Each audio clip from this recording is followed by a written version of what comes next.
I was still clutching my thrift store hoodie string when a grown man stepped into my foster home and called me a thief, and I didn't say a single word. He stared at me like he already knew the truth, but the truth was, why did he look almost relieved to finally accuse me? My name is Raina. I'm 16, and I bag groceries after school at a small neighborhood market because I hate feeling like I owe anyone anything. This was my 4th foster home in 2 years, and the first one that felt normal, not perfect, just normal in a way that made my chest loosen a little. The kind of normal where someone knocks before entering your room. The kind where dinner is at the same time most nights. The kind where you don't have to sleep with your shoes near the bed in case you get moved again. My foster mom, Colette, was the type to keep extra toothbrushes under the sink like she'd been expecting me. My foster dad, Beckett, talked to me like I was a person, not a project. Their house smelled like laundry soap and spaghetti sauce. They had family photos everywhere. Big smiles and messy hair and holiday sweaters. It made me feel like I was walking through a museum of someone else's life. Careful not to touch. Then came the Super Bowl party. Colette's sister hosted it. The kind of house with too many chairs and too many coolers and a long table packed with finger foods. Someone had a crock pot. Someone had a cheese board that looked like a magazine cover. There were kids running in socks, grown-ups yelling at the television, and a dog that kept trying to steal meatballs. I tried to blend into the wallpaper the way I always do at big gatherings. Smile when someone looks at you. Laugh when everyone laughs. Don't eat too much. Don't ask for anything. Don't take up space. But one person wouldn't stop watching me. His name was Rhodes, late 50s, sharp haircut, nice watch, tight smile that never reached his eyes. He wasn't even related to my foster parents by blood. He was married into the family. The kind of man who shakes hands like he's testing your grip. Every time I moved, his eyes followed. If I walked past the snack table, he paused mid-conversation. If I bent to pet the dog, his gaze dropped like he was checking my pockets. It was subtle enough that nobody else noticed, but I felt it anyway. That old familiar heat crawled up my neck. The feeling of being seen as a problem before you even open your mouth. I told myself it was fine. I'd survive one afternoon. I'd smile. I'd be invisible. And then we'd go home. The game was loud. People screamed at missed catches. Someone spilled soda. A little kid cried because his balloon popped. At halftime, everyone argued about the show. Colette handed me a plate and said softly, "Eat, honey. You're safe here." Safe. That word can be dangerous because once you start believing it, you stop bracing for impact. When we finally left, my shoulders felt like rocks. The ride home was quiet, except for the highway sound and Beckett humming under his breath. I stared out the window and let myself imagine staying. Not forever, because my brain doesn't let me say forever, but long enough to unpack without fear. Back at the house, I went straight to my room and shut the door. Not because I was hiding, but because I needed the silence. My room was simple. A bed, a dresser, a lamp, a small basket Colette put on the shelf with lotion, pads, and a little notebook like she thought I deserved soft things. Everything I owned fit into what the system calls a trash bag rule. One big bag, one life. When you live like that, your stuff stops being stuff. It becomes proof you exist. I had just turned on the shower water when the front door started shaking with pounding. Not polite knocking, not a neighborly tap, pounding like an emergency. I froze. The bathroom fan was on, the water was running, and still I heard it. My stomach dropped straight to my feet. Beckett's voice boomed from the hallway. "I've got it." Then another voice, loud and angry, flooded the house like smoke. "I know she took it. I know it. Don't you lie to me." My lungs forgot how to work. I turned off the shower and stepped into the hall, barefoot, hair up, heart already racing like I'd done something wrong. Colette was standing near the living room in her socks, one hand pressed to her mouth. Beckett had the front door open. Rhodes pushed inside like he owned the place. His face was red. His eyes were bright in that way that meant he'd been angry for a while, building himself up on the drive over. Behind him, his wife Selah hovered on the porch, one hand on the doorframe like she didn't want to come in. Rhodes jabbed a finger toward me. There she is. Beckett's shoulders tightened. "Rhodes, what is this?" "My watch is gone," Rhodes snapped. "My father's watch, the one I wore today. It was on the counter by the food. I noticed it missing when we got home. And I'm not stupid." The words landed like stones. Colette stepped forward, voice calm but firm. "Are you accusing Raina?" Rhodes didn't even hesitate. "Who else?" She was hovering. She barely talked. Kept slipping away. Those kids in the system, they learn fast. They learn how to take... My face went numb. I wanted to say something. I wanted to scream. I wanted to laugh because it was so predictable it almost felt scripted. But my throat locked. I just stood there, barefoot on the hallway rug, realizing that safe can evaporate in seconds. Beckett's voice sharpened. "You need to lower your voice." Rhodes didn't. He got louder, like volume could replace evidence. I called my brother. I called my sister. I told them to keep an eye out. I told them if she shows up with an expensive watch, they'll know why. And I will call the police if I have to. Selah finally stepped inside, her eyes glossy. "Rhodes, please." He threw an arm out like he was swatting her words away. "No, I'm done being polite. She needs to be checked. Her room needs to be searched. She needs to empty her pockets right now." Something cold slid down my spine. Not because of the watch. Because the last time a man demanded to search me, it wasn't about stolen property. And my brain remembered that feeling in a way my body couldn't ignore. I wrapped my arms around myself. My voice came out small. "I didn't take anything." Rhodes looked almost disappointed, like he'd wanted me to cry. "Sure." Colette's face turned pale, but her posture stayed straight. "Raina, sweetheart, you don't have to do anything you're uncomfortable with." Rhodes immediately snapped, "If she's innocent, she won't mind." That line always comes out of people, like it's common sense. Like dignity is something you earn by being accused. I swallowed hard. My hands shook, but I forced them to move anyway. Quiet, controlled, no screaming, no begging. I'd learned a long time ago that loud girls become problems. I reached back into my room and grabbed the hoodie I'd worn to the party, then came back and held it out. "Here." Rhodes snatched it like he expected a watch to fall out. I turned around slowly, arms out, letting them see my jeans, my waistband, the empty shape of me. Humiliation burned behind my eyes, hot hot and stupid, like I was the one who should be ashamed. Beckett's jaw clenched. That's enough. Rhodes stared at my pockets anyway, like he could will a bulge into existence. Colette's voice shook just a little. Rhodes, you can't come into our home and treat her like this. He stepped closer, eyes scanning my face. Then let me see her room. I heard myself say, okay. It came out so calm it surprised even me. Colette snapped her head toward me. Raina. I met her eyes and gave the smallest shake of my head. I wasn't agreeing because I owed him. I was agreeing because I wanted it on record. I wanted witnesses. I wanted this moment to be undeniable later. Beckett hesitated, then nodded once. Fine, but you do not touch her. You do not open anything personal, and you will apologize when you're wrong. Rhodes made a sound like that was impossible. We walked to my room like a slow parade. My room looked even smaller with 3 adults in it. My stomach twisted as Rhodes scanned the dresser, the closet, the little basket of toiletries. He opened drawers like he was searching for a secret life. And the entire time I watched his hands. Because here was the first micro twist I noticed, sharp as a needle. Rhodes wasn't searching like someone desperate to find something missing. He was searching like someone who wanted to find something else. His eyes flicked over my folded shirts, my socks, my little notebook. He paused too long on the basket Colette left for me. His fingers hovered. Colette stepped between him and the shelf. Don't. Rhodes lifted his hands like he was innocent. Relax, I'm looking. Beckett stood by the door, arms crossed, making sure Rhodes stayed in his line of sight. I stayed by my bed, nails digging into my palm, pretending I was calm while my brain screamed. Rhodes checked under the mattress. He looked behind the hamper. He even crouched near my backpack. Then he straightened, face tight with frustration. No watch. For a second, the air was silent enough that I could hear the hum of the hallway light. Rhodes's eyes narrowed at me, like the lack of evidence was my fault. He pointed toward the living room. She could have stashed it somewhere else. I'm calling the police if it doesn't turn up. Sella's voice cracked. Rhodes, stop, please. This is too much. He ignored her and stormed back toward the front door. You people are naive. You think because you play house she's suddenly honest? She's been trained to take. The door slammed behind him hard enough to rattle the frame. Sela didn't follow right away. She stood in the entryway, hands shaking, eyes darting between my foster parents and me. I'm sorry, he gets like this. He loves that watch. I stared at her and felt my face go blank again, like my body had chosen numb because emotion would be too expensive. Then she left. When the house finally went quiet, Colette turned to me with tears in her eyes. Raina, I am so sorry. I nodded once because I didn't trust my voice. Beckett rubbed a hand over his face like he was trying to wipe the whole night away. I shouldn't have let him into your room. I shrugged because if I started talking, I might not stop, and I wasn't ready for what would spill out. I went back to the bathroom and turned the shower on again. The water hit my shoulders and I just stood there, staring at the tile, letting it burn a little. I kept thinking about Rhodes's eyes, the way he watched me at the party, the way he rushed into my home like he'd been waiting for permission to invade my life. And I kept thinking about something else, something that made my stomach twist even harder. During the party, I'd gone to the kitchen for napkins. I'd passed the counter where Rhodes said he left the watch, and I remembered seeing it, but I also remembered seeing something beside it. A phone, face down, and a camera lens that wasn't quite covered. I didn't know whose phone it was. I didn't know if it was recording. I didn't know anything for sure. But the feeling that crawled up my spine back then was the same feeling I had when Rhodes leaned over my dresser drawer tonight. After my shower, I dried off slowly, like moving too fast would crack me open. I put on sweatpants and sat on my bed listening to the house. Colette and Beckett were whispering in the kitchen. I caught pieces. We need to call the caseworker. He can't be around her again. What if he already told everyone? I don't care. I'm not protecting him. Then the phone rang. I heard Colette answer, voice tight. Hello? A pause. Then Colette's shoulders slumped like someone cut her strings. You found it? I stood up so fast my knees bumped the bed frame. Colette listened, eyes on the floor. Yes. Okay.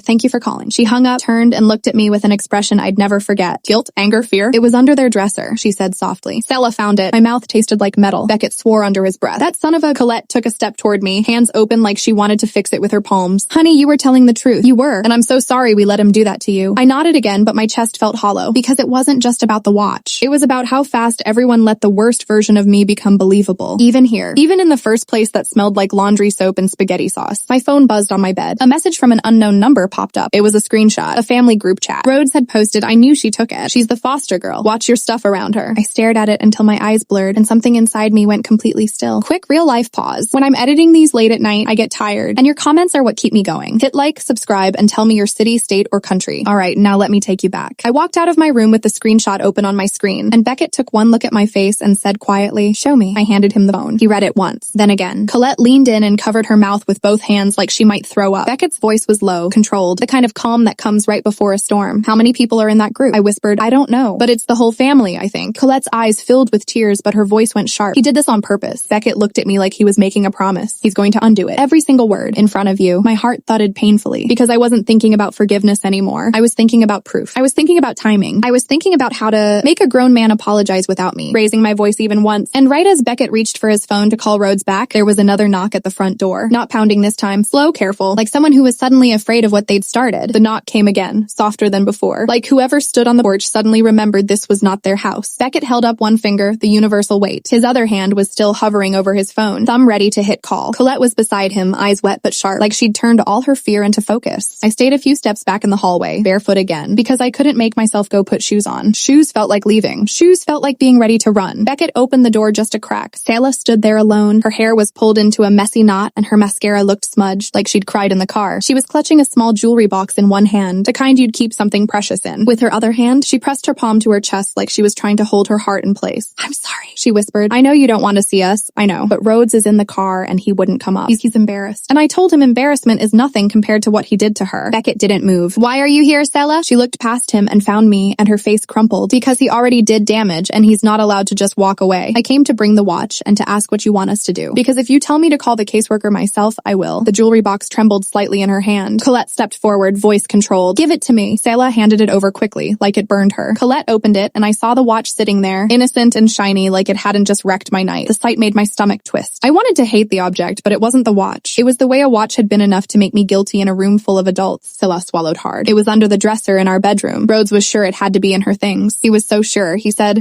people like her always take." My throat tightened. People like her? Like me. Like we're a category, not a person. Beckett's voice went colder. "He wrote it in the family group chat too." Selah blinked fast. "What?" Colette lifted my phone slightly, showing the screenshot without handing it over. Selah leaned in, read it, and her whole face went pale. She shook her head like she couldn't accept her own life. "He did not," she breathed. "He told me he only called his brother. He told me he was trying to keep it private." Beckett let out a slow, controlled breath. "He lied." Selah's eyes filled again. "I'm going to throw up." For a second, nobody spoke. The house felt too quiet, like it was listening. Then Selah's shoulders straightened in a way that surprised me. She wiped under her eyes with the side of her thumb and looked at Colette and Beckett like she'd made a decision she couldn't undo. "Call him," she said. "Now put him on speaker. Make him come in. Make him face her." Beckett didn't answer immediately. He glanced at me. It wasn't a question, not really. It was a check. "Are you okay? Are you safe? Do you want this?" I didn't want any of it, but I wanted control. I nodded once. "Okay," Beckett said softly, and then he stepped back from the doorway and opened it wider. "Selah, if he comes in here, he follows our rules. He does not raise his voice. He does not step toward her. He does not ask to look at anything. And he's going to fix what he broke." Selah's lips pressed into a thin line. "Good." She turned and walked down the porch steps. I could see the car at the curb. Rhodes was in the driver's seat, hands locked on the steering wheel like he was gripping the last bit of pride he had left. Even from that distance, I could feel him, the same way you feel a storm before the rain hits. Selah opened the passenger door and leaned in. I couldn't hear what she said, but I saw her hand slice through the air, sharp and decisive. Rhodes's head jerked as if he'd been slapped. He stared straight ahead, jaw tight. Then the car door slammed. Selah came back up and stood at the threshold again. "He's coming, not because he wants to, because I told him if he doesn't, I will tell my sister everything, and I will tell the caseworker myself, and I will not protect him from the consequences of his own mouth." Colette's voice cracked. "Thank you." Selah didn't smile. "I didn't do enough earlier." Rhodes finally got out of the car. He moved slower now, like every step weighed something. He walked up the path and paused at the porch, looking at the door like it might bite him. Then he lifted his gaze and saw me standing in the hallway, and something flickered across his face. Not guilt first. Fear. That was the second twist that hit me like cold water. He wasn't afraid of being wrong. He was afraid of what I might say. Beckett opened the door before Rhodes could knock again. "Come in." Rhodes stepped inside and the air felt different, like the whole house braced. He didn't look around this time. He didn't try to push past anyone. His eyes stayed fixed on the floor for a moment, then lifted to Beckett. "I made a mistake," Rhodes muttered. Beckett didn't let him keep it vague. "You made several." Rhodes's nostrils flared. The anger was still there, but it was trapped behind embarrassment now, like a dog on a leash. I was upset. That watch matters to me. Colette's voice turned sharp. "And she does not?" Rhodes's eyes snapped toward her. "I'm not saying that. I'm saying I panicked. I watched his hands. He kept flexing his fingers like he wanted to grab something, like his body still believed he had a right to control the room." Beckett held up my phone. "You sent this." Rhodes's face changed when he saw the screenshot. His skin went splotchy. He opened his mouth and closed it. Selah stepped closer to him, not touching him, but close enough to make him feel her presence like pressure. "Tell the truth," she said quietly. Rhodes swallowed. I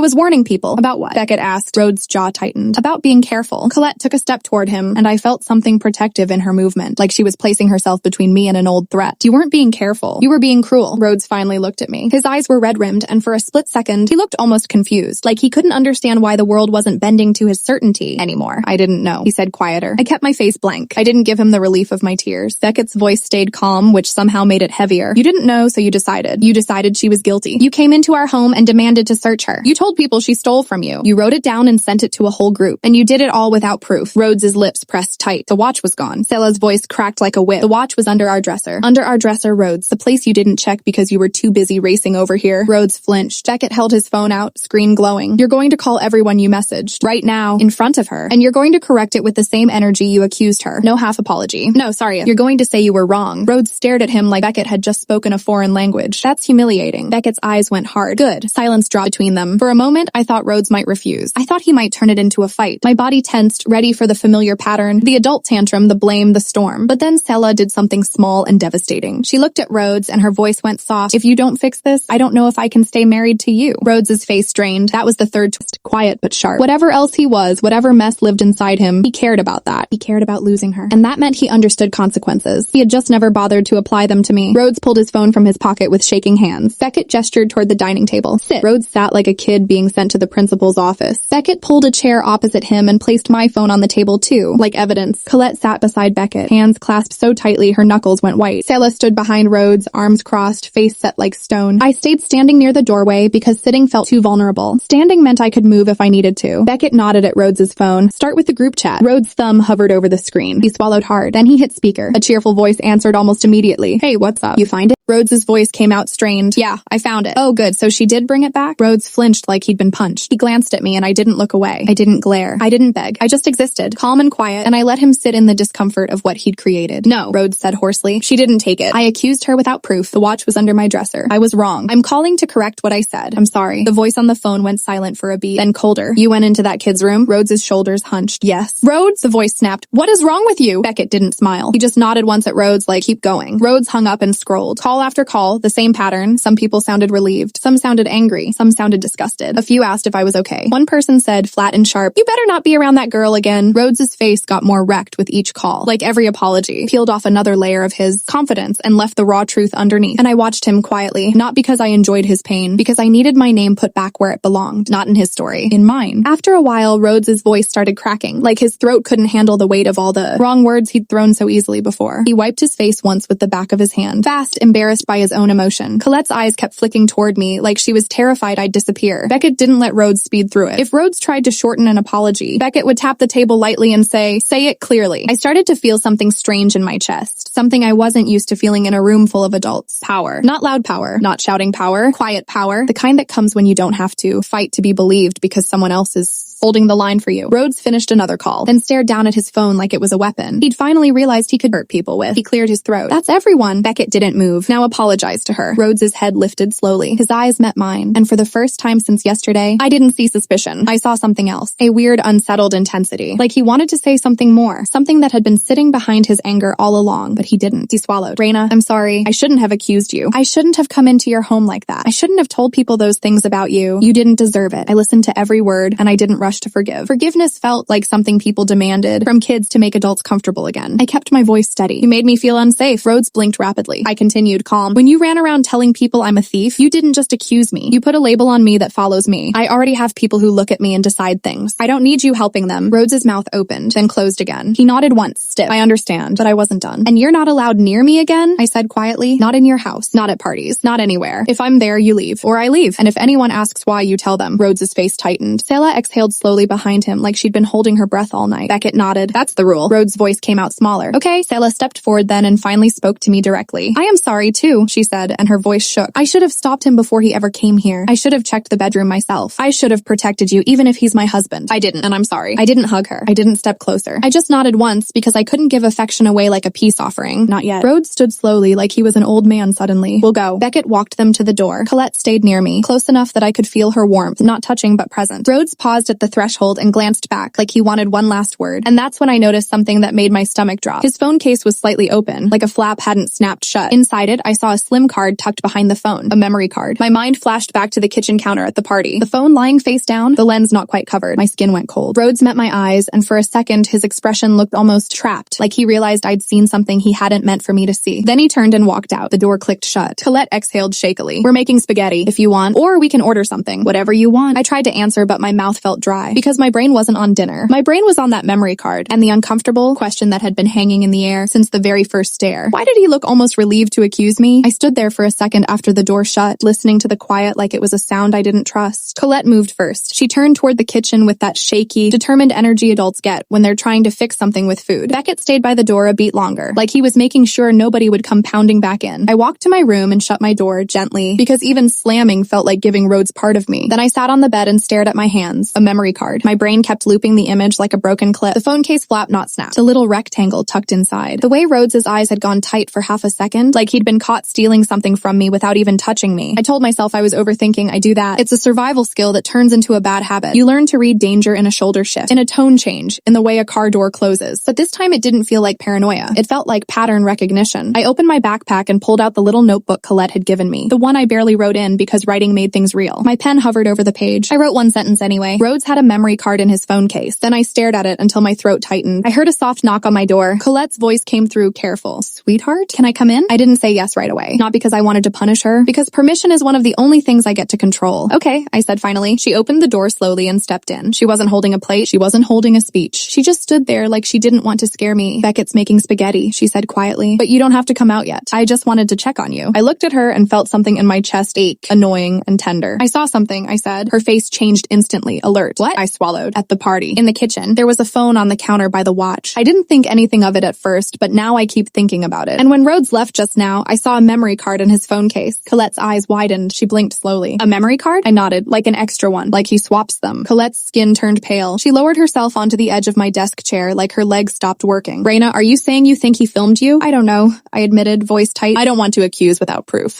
He stared at me all day. He acted like he wanted a reason to search my room. And when I saw that card, it made me feel sick. Colette's breath trembled. You are not overreacting. My eyes burned. I don't want to make things worse. Colette leaned forward, elbows on her knees, and her voice turned fierce but gentle, like she was holding fire in her hands. You are not making anything worse. He did. And we are going to handle it the right way. A minute later, Beckett knocked too. And when he came in, he didn't look angry in the wild way Rhodes had. He looked angry in the controlled way that made me feel safer. Colette told him what I said. Beckett went still. Okay, he said, slow. Then we treat this like a safety issue, not a family drama. He pulled his phone out and looked at me. I'm calling your caseworker tonight, and I'm also going to document what happened, including the apology calls and your boundary that you will not be around Rhodes again. If anyone pushes back, they'll be pushing against me. My throat tightened again, but this time it wasn't just fear. It was something like relief. Colette nodded hard. And I'm calling my sister right now. Beckett held my gaze. Raina, listen to me. You did everything right. You stayed calm. You told the truth. You set boundaries. Now we do the next part. Quietly, correctly. Quietly, correctly. It felt like a plan I could breathe inside. Colette stepped out to call her sister, and I heard her voice rise and break in the hallway. Not loud, not dramatic, just real. The sound of someone realizing they invited danger into their home because they wanted a big happy family moment. Beckett walked me to the kitchen and sat me at the table like I was someone who deserved a seat, not someone who should hover on the edges. He slid a plate of spaghetti in front of me. The smell made my stomach flip, because normal food after abnormal things always feels wrong. I'm not hungry, I whispered. That's okay, he said. Just sit. Eat if you can. No pressure. Colette came back with her face blotchy from tears, but her jaw set. My sister didn't know, she said. She's sick about it. She swears no cameras inside the house, but she admitted Rhodes is obsessed with security. He has cameras on his garage, his driveway, his office. She said he's always recording something. Beckett's eyes narrowed. Recording what? Colette shook her head. She didn't know. Or she didn't want to know. My fork trembled in my hand. Beckett reached across the table and turned my plate slightly. Not touching me, just anchoring the moment. We don't guess, he said softly. We verify. That night, he called my caseworker. I sat on the couch while he spoke in that calm, precise voice, giving dates and words, describing what happened without exaggeration, including Rhodes searching my room, accusing me publicly, and the family group chat message. Colette emailed the screenshot. Beckett wrote a timeline like this was a legal situation because it was. While he was on the phone, my own phone buzzed again. Another unknown number. This time it was a short message. Tell her to drop it. He said he was sorry. Don't ruin the family. My skin went cold. Then another message came in right after, from a different number. If you lie, they move you again. Think before you talk. My fingers went numb. I didn't reply. I didn't argue. I didn't explain. I just took screenshots. That was my revenge. Not loud, not emotional, not messy. Proof. When Beckett got off the phone, I handed him my phone without a word. He read the messages once, and I saw his face change into something I'd never seen on an adult in my life. Protective anger. Colette's hands flew to her mouth. Oh my God. Beckett's voice stayed low. That's intimidation. I whispered. I didn't answer. I know, he said. And you won't. Not ever. From now on, if anyone contacts you about this, you screenshot and you hand it to me or the caseworker. That's it. My chest felt tight. What if they believe him? Beckett looked me straight in the eye. Then they'll have to believe the screenshots too. The next afternoon, the caseworker came by. She was professional and kind, the kind that still keeps distance. Because distance is part of the job. She talked to me privately in the living room while Colette and Beckett stayed in the kitchen. I told her everything. The staring, the accusations, the room search, the memory card, the text. She didn't gasp. She didn't make a face. She didn't turn it into a big performance. She just listened, took notes, and said, you did the right thing. I'm going to put a safety plan in place today. Safety plan. Those words made something heavy loosen in my ribs. When she left, Beckett made another call, not to Rhodes, to Colette's sister. I could hear him through the kitchen doorway, calm and firm. We're not negotiating this. Rhodes is not to be near her. Not at family events, not in your home, not anywhere. If he shows up, we leave. If you invite him, we don't come. This is not personal. This is safety. A pause. Then Beckett again. I don't care if he's offended. He should be. Another pause. Also, someone in the family